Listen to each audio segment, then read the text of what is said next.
First time we came here in 2002, we had the afternoon off, and Sara and I went, bopped around a few places, you know, and I ended up buying a Willie Nelson poster, you know, like they sell everywhere, but you know, he's 22 and Canadian, and I'm like, oh my god, Willie Nelson poster. My grandpa and my grandma too, but really my grandpa was a huge Willie Nelson fan.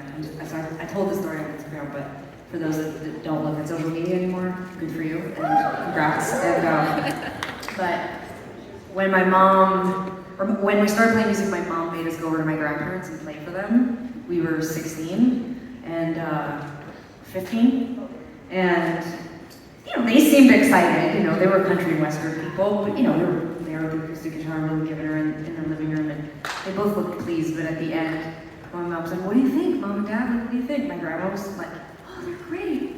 But my grandpa turned and he said, "Oh, there's no Willie Nelson."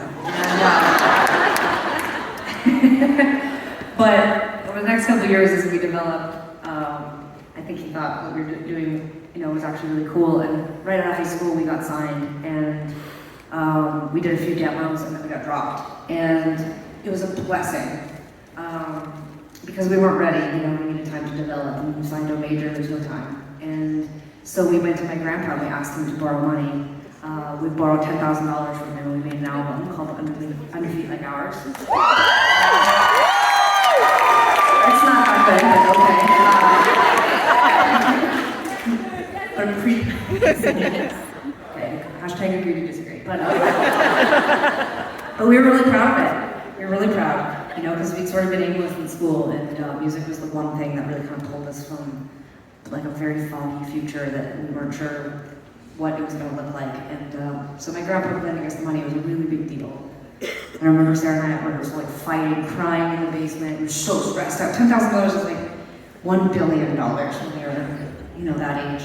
And my mom was like, "You're gonna pay it back every time." Flipping out, just like working through our own financial trauma with my grandfather, but through us. And a cookie. And we made the record.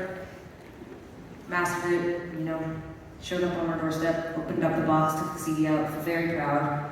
We went on tour, and by the time we got to where my grandpa lived in Calgary, we had the $10,000 paid him back.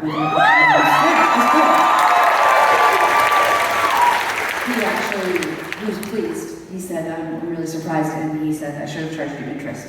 Very obsessed with money. But then he gave us another loan to invest in merchandise and the tour. And we paid all that back right away too. And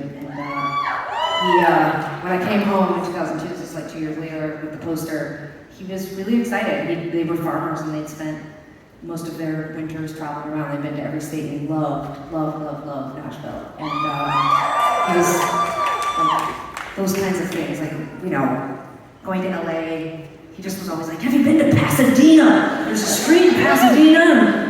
Our grandma and I used to go to this burger place, and he didn't really give a shit, but we came here, and he's like, "Oh, where did you play?" And he said, "We played with the Ryman," and he was very excited.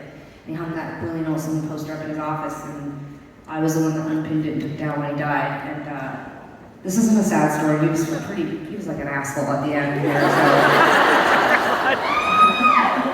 But his toughness, his pragmatism, his tenacity, we got that from him, so I dedicate this one to him, but also to you for having such an amazing music city and an inspiring city.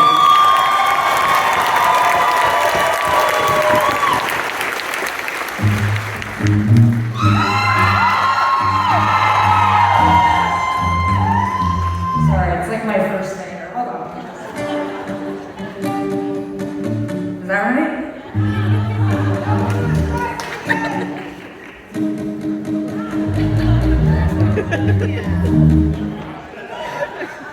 This one's for you, Grandpa.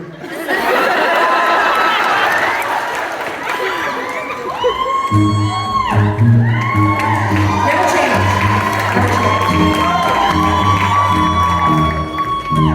Where do you go with your broken heart and soul?